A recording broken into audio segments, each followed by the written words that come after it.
AI to Go podcast. Welcome everyone to a new podcast episode of AI to Go.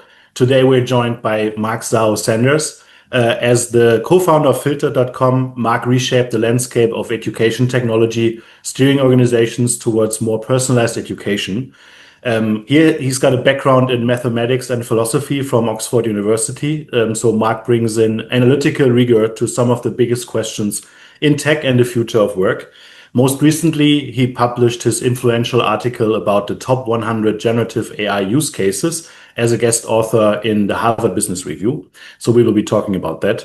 Marc also published Timeboxing, the power of doing one thing at a time, a global bestseller that is now available in 33 languages. So there's a lot to talk about. Before we get into it, make sure to subscribe to our channel and activate the notification bell so you don't miss any insightful conversation on the future of AI. Marc, thank you so much for being here with us today. We're super excited to talk to you. And of course, we want to start a little bit more with your background. So actually, let's start from your, really your closest circle, right? So let's say we're talking to your parents. What would they tell us about you as a kid? Wow, I wasn't expecting this question. Okay, what would they say is I was pretty well behaved as a kid, certainly at the start anyway. I did my homework. I was good at maths. Maths came very naturally to me. English, not so much. And then, yeah, I got to a good university. I went to Oxford to do maths and philosophy, like Johanna said in the intro. And I enjoyed the philosophy. But then maths became quite difficult. You suddenly needed to know all these theorems, and it was a lot about memorization, and the game changed completely for me. So I switched actually as I was going through the degree from maths and philosophy, doing very much both of them, to philosophy. But coming back to parents and what they would say, I think well behaved, good boy, curious, interested in a lot of different things, but generally on the analytical side, but fascinated by the intuitive element. I mean, so for example, I play chess. Chess is obviously an analytical game, or the way it's played by humans, but there is a very strong intuitive component, especially when you play speed chess or blitz chess. So, yeah, I think they would say something like that. But I can put you in touch, and you can speak to my mom if you like.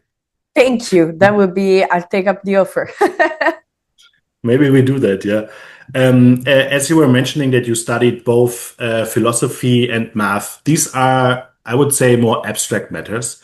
Which of these subjects do you think has given you the better toolkit to maneuver life? I mean, really, I think it's both. I mean, let's go through each. With maths, I think that the logic and the rigor, that's really helped me break down problems, build prototypes, AI prototypes for Filtered in certain instances. So that's immensely valuable. But the philosophy as well. I mean, the philosophy, the ability to use words to reason, to persuade someone, to actually understand your own thinking. We talk a lot about, and I know we're going to get onto AI, but it's very, very important when you've got some kind of power, some technology that is potentially able to do a lot, to really understand your own mind, first of all, so you can give it the instruction that you really mean. That applies actually on an individual level as well as, for humanity, or in between for a team or for a company.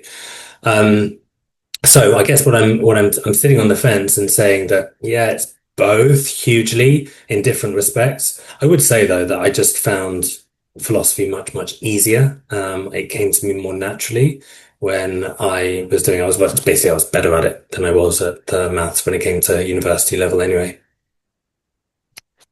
And Marc, of course, you spent the last 12 years building Filter.com, right, as a co-founder and CEO. And, if you look back at all this time working on this company, of course, we're going to talk a little bit more about that as well. What are your most valuable lessons that you learned?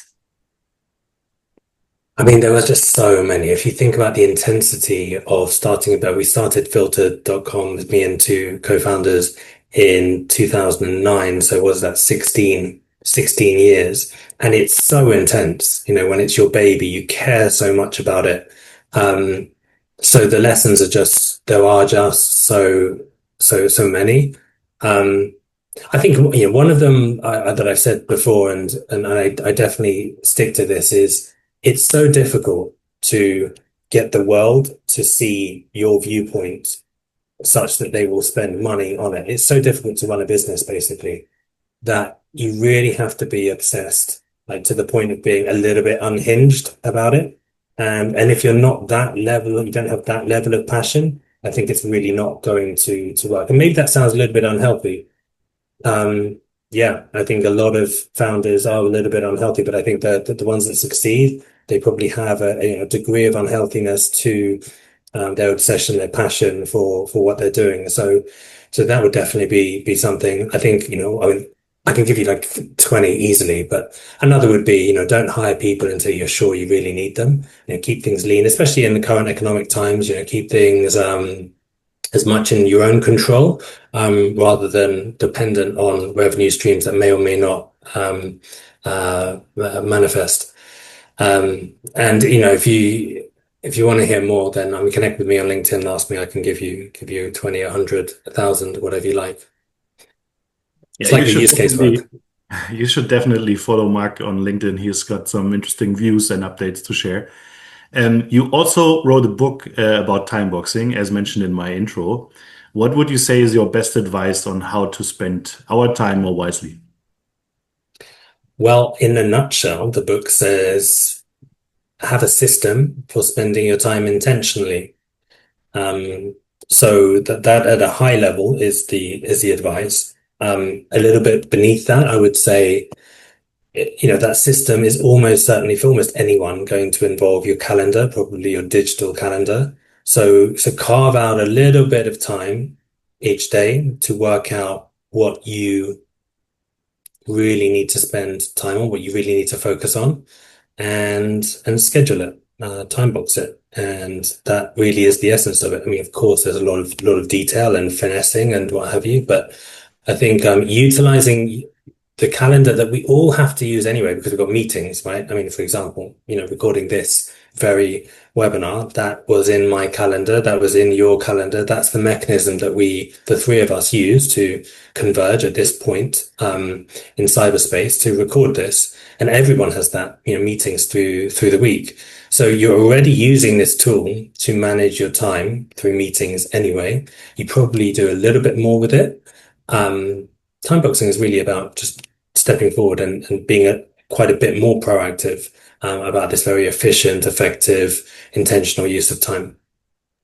And Marc, I'm really passionate about this topic. Actually, in my life, day life, I'm a trainer in business development. And very often I suggest people to time box, especially because they have very different tasks every day and so on. So it's difficult to stay focused, right? So how do you personally make that a reality? Because oftentimes I talk to my students and they're like, yeah, sure, I'm going to do that. And then the week after they come back and they still didn't do it, right? So do you have maybe some practical tips to really implement and use this strategy?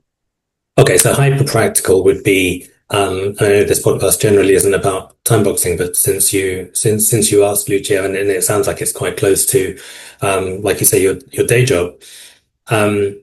Right now, as you're listening to this, unless you're driving, one very practical step that you could take is to put a 15-minute time box to recur every day, or at least every weekday, into your calendar now, which is, I call mine time box today.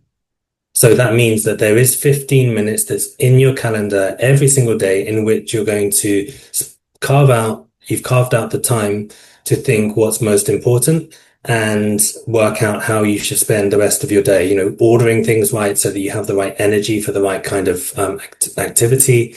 And if you put that in as a recurring item, and of course you do need to observe it then, but if it's in your calendar and it recurs, then it is likely that you're going to start to pick up this habit and get going with it. So I would say put in a recurring 15 minutes. That's all you need. That's all I need now, and this is what most people need to get timeboxing going. Put that into your calendar to recur and you'll and that'll be a gift that keeps on giving, for the rest of your life. Awesome. I will share this episode with my community as well. So probably, at least, hopefully they learn something, and maybe they get your book, so they get even more tips. I'd like that. Perfect. If you had to share the one thing that you would still like to change about your own time management, Mark, what would that be? I still suffer from procrastination when there is a task that is either too easy because it's repetitive, it's kind of mundane, it's sort of low stakes, doesn't feel important, or because it's too hard. And it's hard because it's intellectually demanding or it's physically demanding. Like sometimes I have this with gym sessions, or it's hard because it's controversial, like there's some sort of conflict with someone and you don't want to step into that. So whenever I'm faced with a task that is either too easy or too hard, even if it's time boxed, I still feel a little bit of procrastination. And I mean, it's ridiculous that what I will do is procrastinate for about 2 minutes, and then frankly, the shame that I would feel about, especially being the author of Timeboxing and procrastinating into the 3rd minute, it just doesn't happen. So, come minute 3, I will then be on that treadmill or writing that difficult email or just getting on with the data entry that I need to get on with. But yeah, I still feel a little bit of that, but I accept it. That's part of being human, that we resist experiences that we expect to be unpleasant in some way, either because they're too difficult or they're too easy. So yeah, that's part of being a human being. I'm a human being, so I get that sometimes. Thanks for sharing that. Yeah. Great. And yeah, of course, now we're human being, but with the big helper, right? Which is AI, no? And of course, there was already a big debate, and I mean, it is happening already. AI is replacing a lot of our jobs. Hopefully the most boring ones, so we don't have to do them anymore, right? But in the future, we see that happening more and more, right? So what do you think? What is your perspective on what is going to make our time valuable, right? Because now we measure our value, let's say, or like the money we make and so on, based on how much time we spend on certain activities, right? Mostly work, right? But then if we don't have to spend all this time on work, what do we do with our time, right? What makes it valuable? Well, I think in the short and medium term, it just means that we're going to do different kinds of work. I mean, like you say, the tasks that AI can do and that we want to hand over, they will tend to be more, repetitive, more easily codifiable.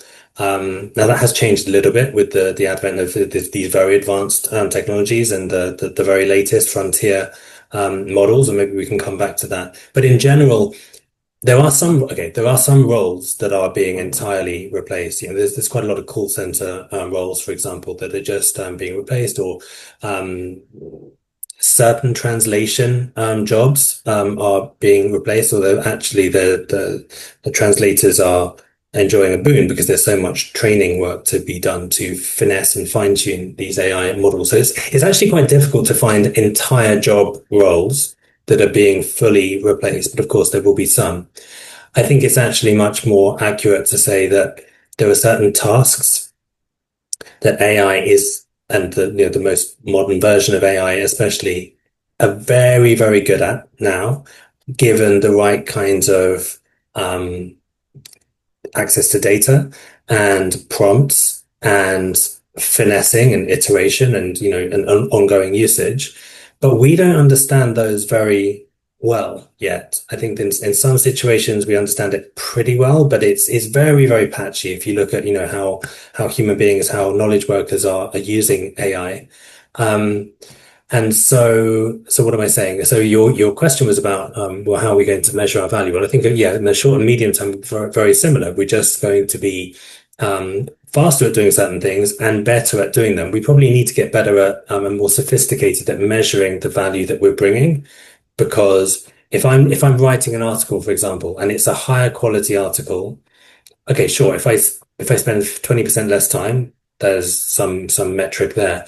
But if it's enhanced because the research is of a higher quality, it's broader, it's more relevant, it's deeper, And even some of the wording is just more apt for the message that I'm trying to convey in this paper, in this article. How do you measure that? That's a really hard thing to measure, and AI actually could form part of the solution there.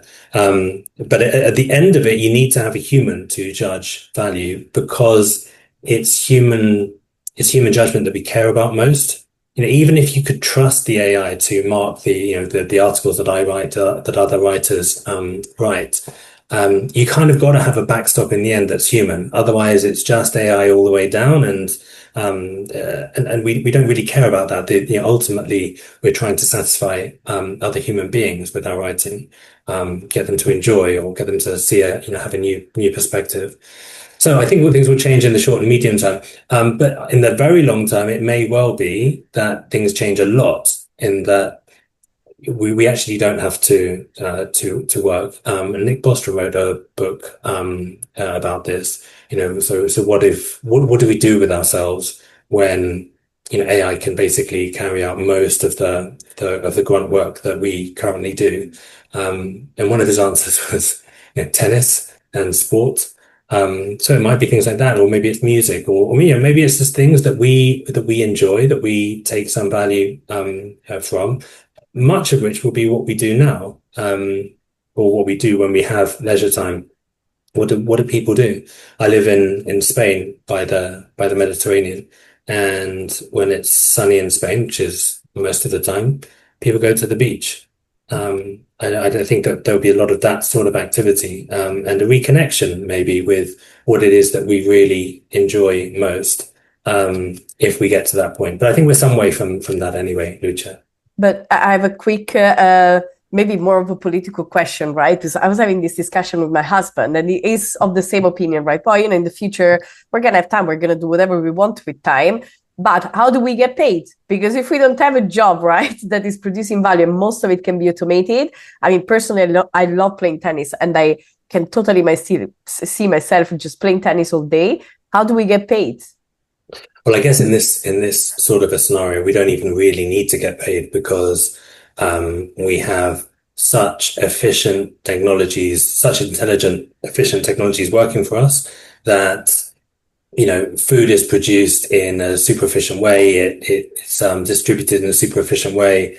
Education, the same. Healthcare, the same. So it's so efficient that it can be doled out by government, or centrally in a way that we can't even really probably imagine now, but such that pay and remuneration is rendered meaningless, which is in itself, a hard concept to get your head around. Thank you. I wish this happens.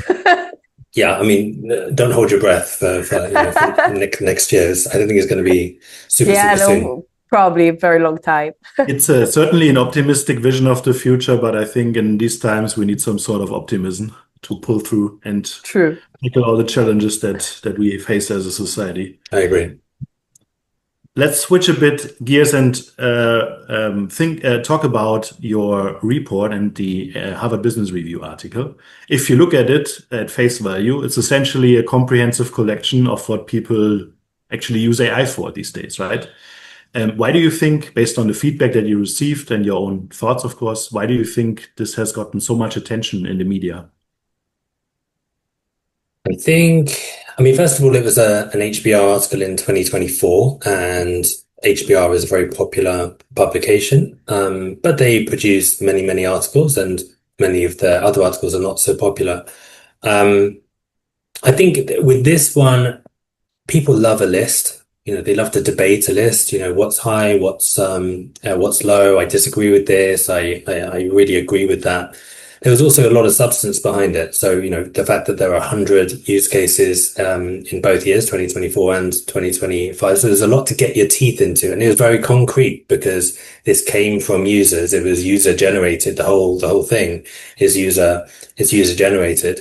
So if at the very least you could, as a reader, scan down the list, find a couple that seem to resonate for you and your life, and then put them into practice. And then just practically, there were some sites that were very popular that shared it and got, tens of thousands of likes on LinkedIn. I think it was popular on Instagram as well. And and then the one this year, because there was the change from last year to this year, what went up, what went down, you start to talk about trend. And that was actually, the big headline. I think that resonated for a lot of people, too, that, they could see whether their favorite use case had, what happened to that. And then the last thing I'd say on this is that because in 2025, the top use case was therapy and companionship, that was a very much sort of you love it or you hate it number one.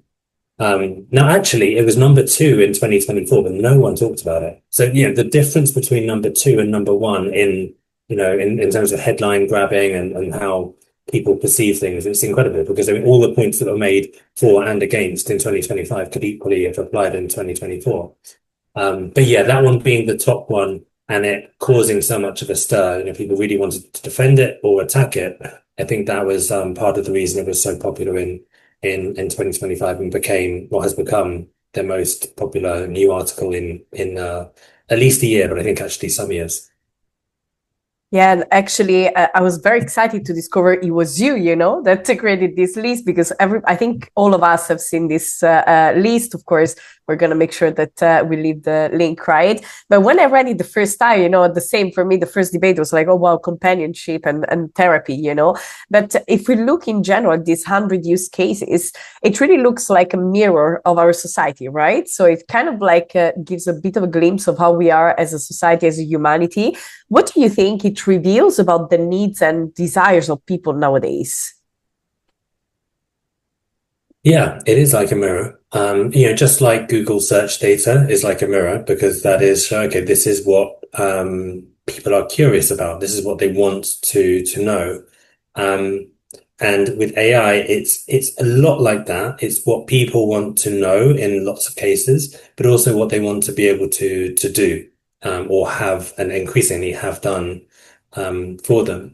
So if you look in 2024, the top one was generating ideas. Well, I mean, that's the thing that we're having to do all the time, from tiny ideas, like how do I, finish this sentence, give me a couple of options or, what is a good adjective that sounds a bit like, such and such. To business ideas, to much larger scale ideas. So I think that's still and will always be a big one because for as long as we think as a species, generating ideas is going to be a big part of that. And actually that one, which was number one in 2024, it's gone down. I think it went to number 6 or number 8 in 2025. But in reality, I think it's probably still number one in terms of how much it's used. It's just people talked about it less because it's become embedded in, it's taken for granted that's, well, of course you use it for generating ideas. So, there's a difference, I think, between sort of, out and out popularity and what makes it onto what's spoken about mostly on online forums like Reddit. So yeah, it's very much about how we think, how we want to feel, and we see this with therapy and companionship being so high both years, not just 2025. How we feel, and I think it's going to be increasingly about what we do, how we make money even with it. And if the AI is so clever, why can't it make us money? There's very interesting opening chapter to Max Tegmark's Life 3.0, I think it's called, where he says, just a thought experiment. Imagine this super intelligence is created. Well, what would that look like, and what would we get it to do? So, and it was one particular instance and one particular owner. What would you get it to do to begin with? Well, you probably need some extra hardware and software, and so you need to get it to use it to make some money. Yeah. you probably would. So then he goes through this scenario in which he starts to make money, and then of course, with more money, it can make more money, and it's getting more intelligent. It's boosting its hardware and software as it goes. So I think there'll be some more use cases that are to do with making money for people. If it really is that smart. And then the other one that I think is coming is doing more for us. The agentic agenda, as it were. So I think you asked, Lucia, how it sort of reflects society. Well, I think it also does reflect somewhat. I mean, you could be careful to not read too much into this, but somewhat the changes in society and what we want or what we expect this powerful new Big Brother technology to be able to do for us, and we are expecting it to do. To do more. That's great insights. Marc, your study focuses on the people who are actually using AI, right? Do you see some form of new inequality, like an AI literacy gap, shaping up in society where people who are using the tools, assuming it's net positive for their individual use cases, create like some kind of technological leverage over people who are not using it and they are falling behind? I think that happens with every single technology that humankind is capable of. I mean, when you discover it or you invent it, you immediately, by definition, have, whether it's a knife or it's firearms or it's steam engine or it's electricity or whatever, you immediately, by definition, have an advantage over your fellow human beings. And it is unfortunately human nature to exploit that advantage to quite some extent. Now, I think with both the internet, which is a very good analogy for AI in lots of respects, people talked about this two-tier system for a while, and I think that there definitely it's the case that a lot of people made a lot of money, utilizing their power, wielding their power over others, and we can say that a lot about the big tech companies that effectively did that. But then you might also say that people caught up, access broadened, and now what proportion of the world is not online? Of course, it's not everyone. It's not everyone, partly because of the age. So it's not going to be absolutely every human being, but it is the vast majority. And I think that's probably going to be true of AI as well, and actually probably faster, because you don't need the hard wiring of the hardware, the infrastructure, the physical infrastructure that you need for AI, because the infrastructure is built already. You just need the internet, and so many of these models, even good ones, are free now. So I think that sort of that two-tier thinking is probably true to some extent, but even right now, if you have an internet connection, you live in, I don't know, let's say you're somewhere remote in Sri Lanka, could you create an app that was worth $1 billion? It's possible now. So, I think that on measures of social mobility and sort of equality of opportunity, I think it's probably pretty good. Not perfect, but pretty good. Cool. And going back a little bit to the findings, right, of your research. So as mentioned before, in 2025, therapy and companionship was basically the #1 use case, right? What are your thoughts on, people turning to AI for this? Because I have to admit, I also do that. And sometimes I'm like, I do it more to vent, and, if I don't want to let my husband or my friends know, I'm just there, dumping my thoughts there, which in a way I would do before as well with, just paper, right? So I would just write my thoughts, except that now I have something that talks back to me, right? So what are your thoughts on this? In terms of whether it's a good thing or a bad thing? Yeah.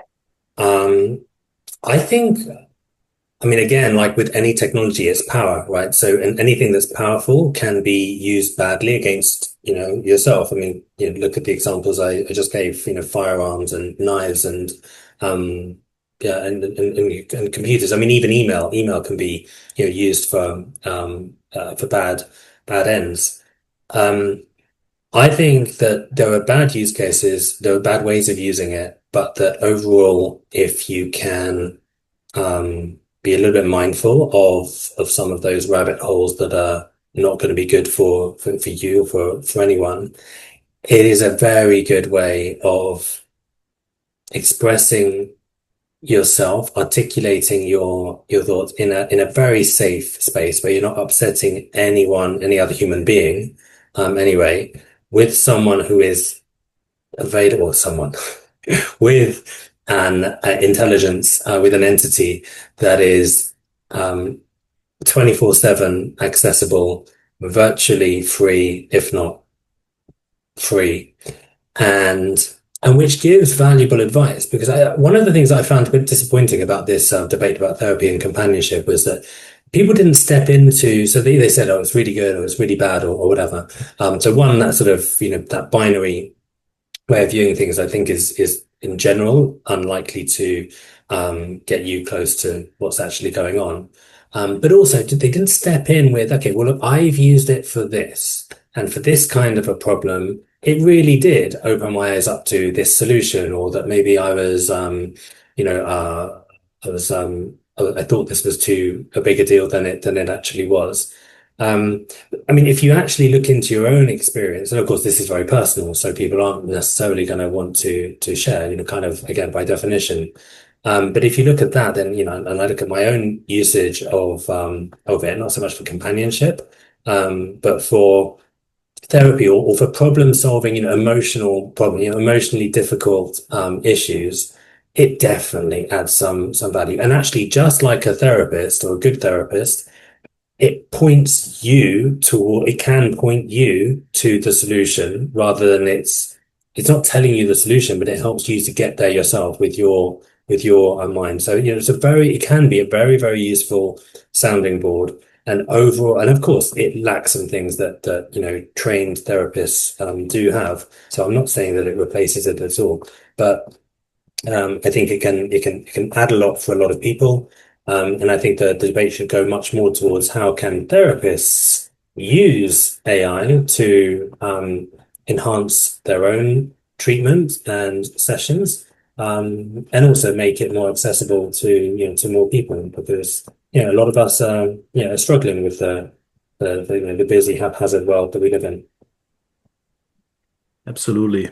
I think there's also like a natural evolution from using AI as a tool to a true companion, right? So I use it a lot in my research, both for work and in my private life, like, I don't know, for investment strategies, for example. And it helps me distill information in like a very condensed form. It accelerates my decision making. It helps me ask the right questions and ultimately synthesize this into a very concrete recommendation. What should I be doing, right? And then it's on me if I want to do that or not. Do you think there's also a risk attached to this, like outsourcing your thinking to AI? I mean, the information aggregation or retrieval is one piece, right? But do you also see a downside attached to that, like thinking alongside an AI and thinking, let the AI do the thinking? Do you see any risk attached to that? I think there's some risk. I think there is a way of using generative AI that inhibits your own creativity and lets your will less out onto the world. So, I mean, for example, there's quite a lot of situations where you could just get ChatGPT or one of the other LLMs to reply to emails. And I think it's getting close to being able to, you could just do that actually, and then and not get involved in the discussion and the decision making and the thinking. But then you are out of the loop, or you start to become out of the loop.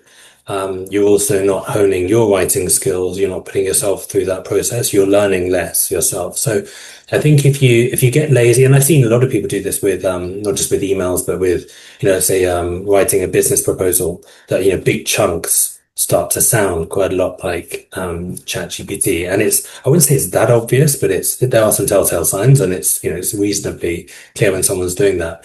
I think that's problematic. One, because I want to know when I read something that there is a human being behind that who thought these things, who's answerable for it, for good or for bad. That makes it more interesting to me. If I start to suspect this was written by AI, it's a complete turn off. There's so much stuff for me to read, and for any of us to read far, far, far too much. So if I've got any reason to drop it, I will drop it. So I think there's definitely a bad way of doing it that is lazy, but I think there are lots of good ways as well. And again, the analogy with the internet or with the printing press, or with writing, actually, at the beginning, I think there were concerns about all of these because you're kind of offloading some cognitive processes to a new system, but and it has historically enabled us to do some different stuff, which is more interesting, that we're more tuned into delivering, at a higher level. And that is what, all these technologies really are for, and especially the cognitively focused ones like this one is. Oh, and I think there is always a little bit of there is a big debate, right, on whether AI is actually helping us becoming better, in a way enhancing our cognitive abilities, or in a way creating dependency, right? We see it, for example, in education, but we see it also in the work life. And now there are all these memes about doctors using ChatGPT to students of medicine using ChatGPT to become doctors, right? What do you think is, or better, how do you view the balance between AI enhancing our cognitive abilities versus creating dependency?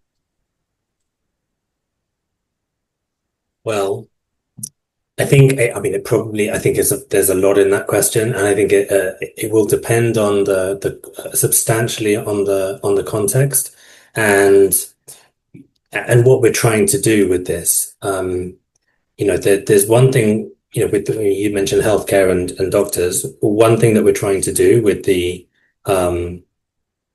training system that we have for medical students is to get them to be better at diagnosing and treating patients, and also and looking after patients, the pastoral side of it too.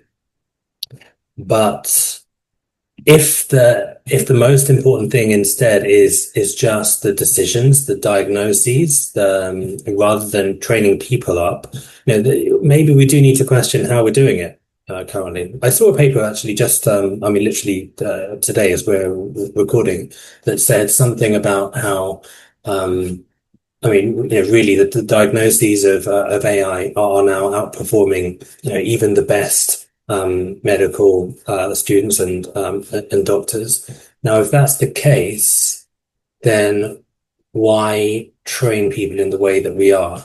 That doesn't mean that these very, very talented and hardworking people become obsolete, but it does mean that we probably need to shift what they're working on and be creative about that, and put the AI in their hands, or increasingly and carefully put it in their hands. So yeah, I think it's a super nuanced question that is dependent on context and what we're actually trying to achieve with it. To use a different example, if you've got something like, I don't know, writing a book, well, let's say AI could produce a book that was, objectively as good as, some best-selling author. I think it still kind of fails, actually, because for one thing, there'd be all this other competition, because once AI gets to that standard, well, you've got 1,000, 1,000,000, 1,000,000,000,000 other books like that. So, okay, so all of a sudden you've got a supply-demand issue. I think you've also got the issue that no one really cares about the code writing code to produce text. Whereas you might care about, your favorite author. You might have seen them at a book reading. You might find out something about, or know something about their private life, or how they've come to be. So we as human beings, for better or worse, we care about other human beings. We're interested in, we're interested in gossip, for example. There's no gossip around AI, and so we just care less. So I think there's just that's built into the system here, that there are some things that we're just not going to want from AI because of it lacks a backstory. I have another one of these questions that are nuanced in the answer, I think. One thing that really struck me as part of this year's report and article is that people are using it more and more to find their own purpose, right? You are a student of philosophy. What do you think? Do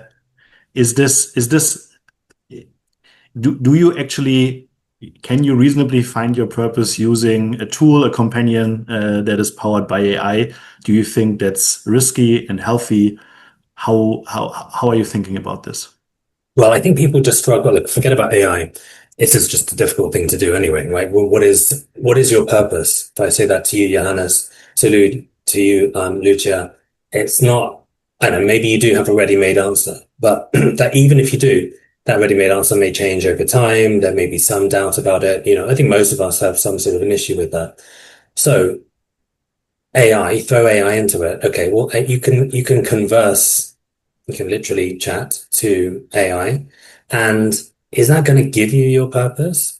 I think probably not. That's the correct answer to that question. But can it help you on your sort of your triangulation process to get a little bit closer to something that is useful for you, meaningful to you, and sounds quite a lot like purpose? If you put it that way, I think that's very much something that it can do, even today.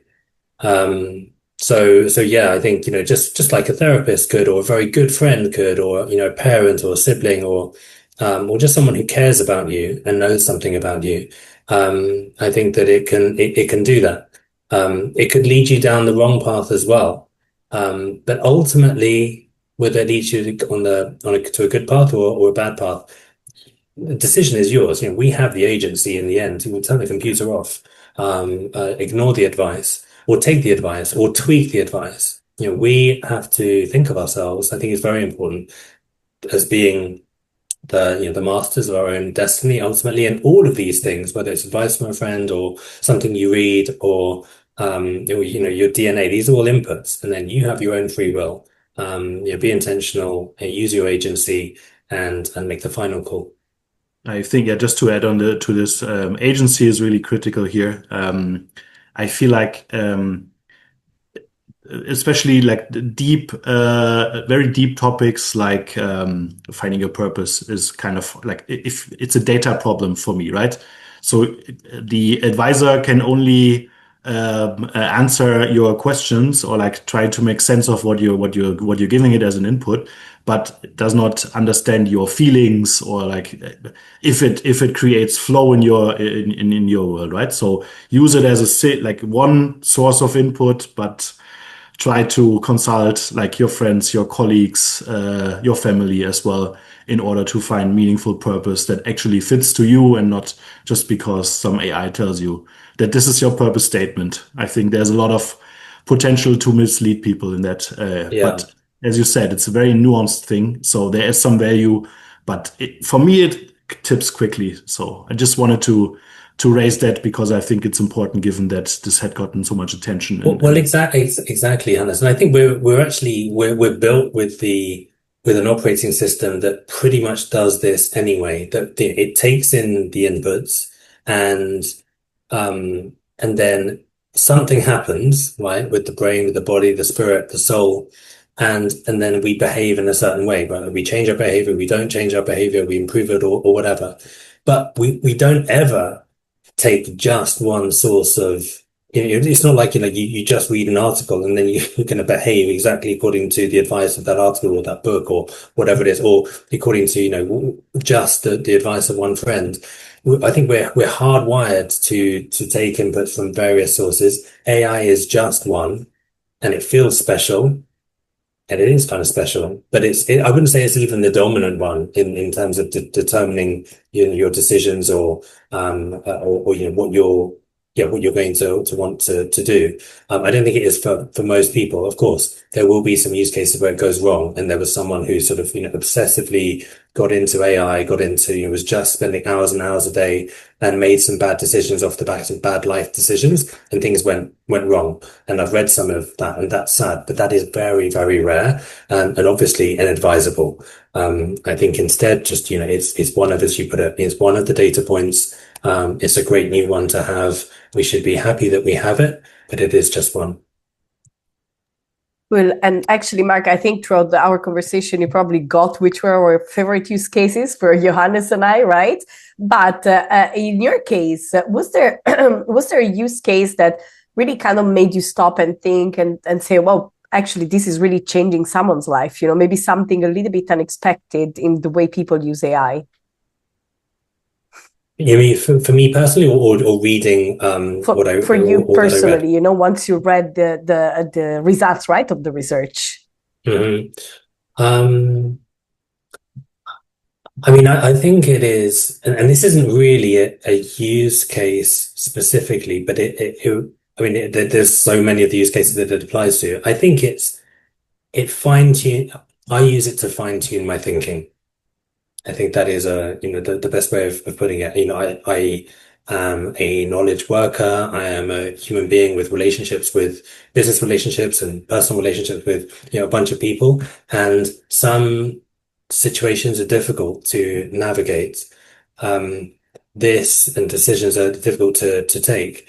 This new technology, even in its current form, is very useful in a lot of those difficult testing situations. So yeah, I would say it helps fine tune my thinking, which, I mean, if you go down the list, fine tuning your thinking, well, that probably does apply to 80-90% of them. And yeah, that would be for me, the best way of describing the benefit. Not just, I mean, it's definitely for me, but I would say actually for most people that are getting a lot out of the LLMs. Mark, we have one more question before it's game time. We know that you're already looking for ways to improve and ways to extend the report for next year. What are some of the emerging trends and topics that we should keep an eye on for 2026? Okay, well, one of the things you've probably heard from the likes of Sam Altman, but I'm seeing this through the sort of crowdsourced as well through the online forums, is that we're going to get an AI that is much more attached to us and stays with us. It has a longevity, it has a memory, it knows us quite intimately. Now, we do have to have some sort of a gap, maybe it doesn't know bank details, maybe it doesn't know some other things, but it just knows quite a lot. And obviously that would be, subject to user controls.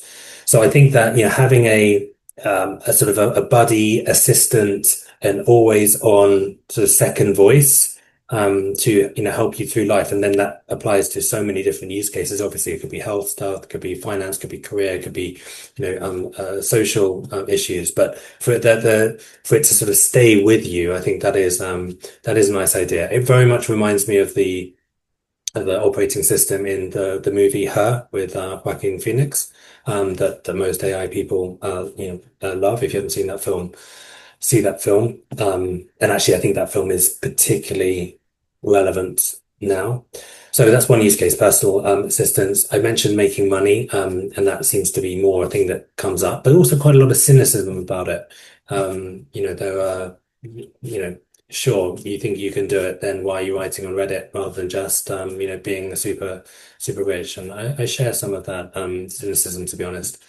And then agents, so moving from help me to know something, help me to feel something, actually to just do it for me. You've got let me give you the power of attorney to make certain, lower level decisions and just get these things done. I think we will see social media, actually, LinkedIn comments, and we're starting to see it already, but it's mostly manual, but enhanced by AI. There are so many posts now on LinkedIn that are clearly written or mostly written by AI. But I think we may well have be living in a world where a lot of social media is just carried out more easily, more smoothly by AI. That's not a good advancement, but I can't really see that not happening. And that would be agentic behavior. So I think, yeah, there's more of the agentic behavior features, apps that are going to come, but it's actually doing something, for you, in the background while you're while you're playing tennis or while you're working on, something else. I think that's going to come, some more. But I also want to say that therapy, I mean, I've been looking at the comments as they're being made on Reddit, live even today. There's still so much of that, and I think that may still be number one next year because there's a lot more people than the ones that wrote about it on Reddit and other forums that could make use of it in that respect, in that way. So I think that's probably going to be one that stays around. Excellent. Thank you so much. Awesome. And Marc, as we anticipated, we always like to end the episode on a fun note. So with a little game, and the game we prepared for you today is called Can I Use AI for It?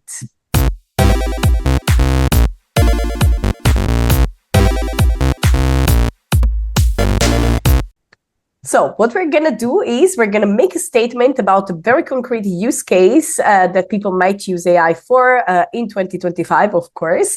And then, of course, you have to guess if this is true or false, or basically if the AI can actually do this or not already.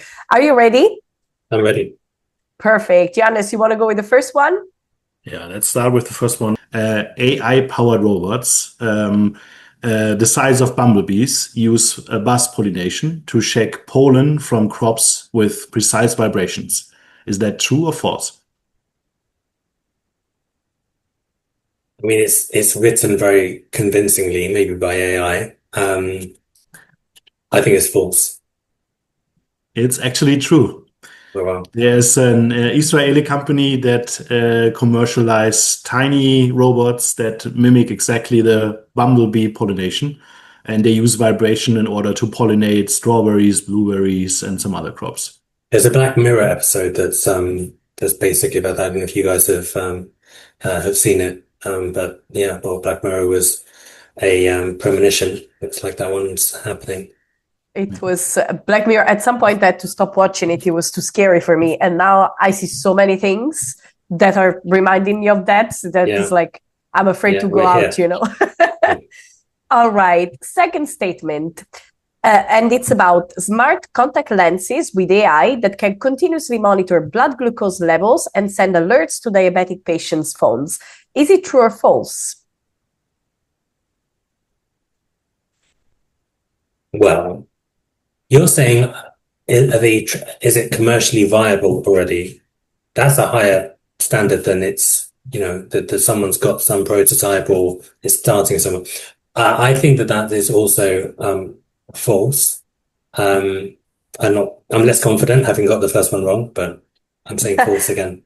Yeah, this one is false. So, of course, there is actually already some research. Google, for example, is researching into smart contact lenses for glucose monitoring.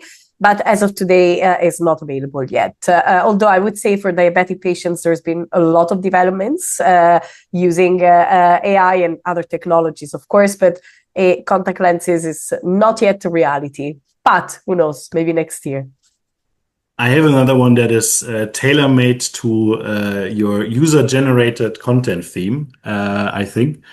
AI can predict which Netflix shows will be renewed or canceled with 94% accuracy by analyzing social media sentiment during the first week after the launch.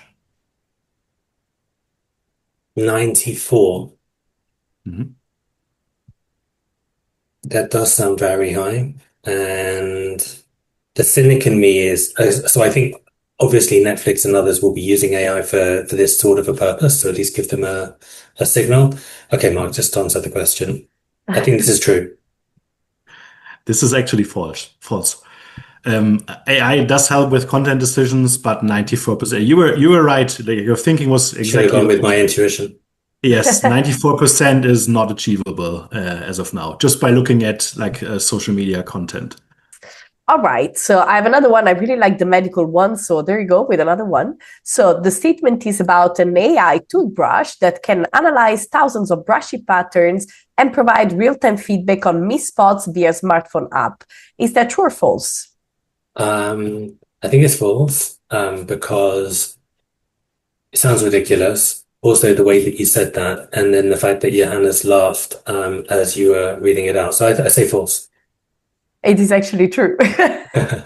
I think I'm going to get this one, by the way. It's by Oral-B and it's called Oral-B Genius X and uses AI to analyze brushing patterns. And then it helps you detect missed areas and then provides personalized dental hygiene recommendations. I like this one. I actually have a dentist appointment on Friday. So I'm going to talk to her about this. Let's see if it's already available in the Netherlands. I want to know the price. Yeah, maybe that's going to be a good question for the dentist too. Let's see. I have a last one for you, Mark. I think that's an interesting one too. AI-powered perfume companies analyze 50,000 scent molecules to create personalized fragrances just based on your DNA profile. Is that true or false? That sounds like the kind of thing that someone would create and no one would need. So I'm saying true. Yeah, I think that's true. Okay. Unfortunately, it's false. Oh, wow. So I got just 1 out of 5, I think. No worries. I think so. AI is used in fragrance development, but personalization of fragrances based on individual DNA profiles is not possible as of today. Okay. Well, I think no one lost a single thing with that, then, if that's not the case. I think you're living in the future already, Mark. So I like that. Okay, but it's easy to get confused, especially if we in the beginning we were making it too simple for people, and now we adjusted our approach. So it's very specific, very nichey, very concrete, which makes it really, really hard to guess. So I would also have a very difficult time to assess if it's right or wrong, especially if you look at us reading it out and smiling. So don't judge based on us. Yeah, I'm looking for human tells, not just AI feasibility. We developed a good poker face in this game, huh? After a few episodes, finally, we're getting there. All right. But Marc, thank you so much for sharing your insights. This was a really great episode. I learned a lot. I'm sure Johannes too. And for all of you listening, thank you so much for making it this far. Of course, if you enjoyed the episode, make sure to like, subscribe, share with your colleagues. And of course, make sure that everybody knows about the AI to Go podcast. And of course, if you have ideas, feedback, make sure to leave us a comment. We will make sure to incorporate all of them and have a chat with you below. Marc, thank you so much again. And everyone, see you in the next episode. Don't forget to subscribe to the AI to Go podcast.